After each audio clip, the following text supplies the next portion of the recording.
या श्री साई वारकरी संघ गोवा ह्या वारीची आमची पहिली प्रेस कॉन्फरन्स आणि आमची ही पहिली वारी.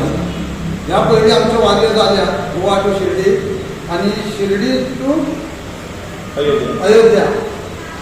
पण आता हे आमचं नवीन पथक असा आणि देवान हे आमचे जे आमचे वारकरी आहात त्यांच्या मनात कितें घातलें आणि देवाची इच्छा आसतली ही सोपी गजाल न्हू. जवळ जवळ 2,500 किलोमीटर पायी वारी करतले ही सोपी गोष्ट न्हू. आणि देवान गोष्ट घातल्या पण देव आसा म्हणून हे सगळें साध्य आसा.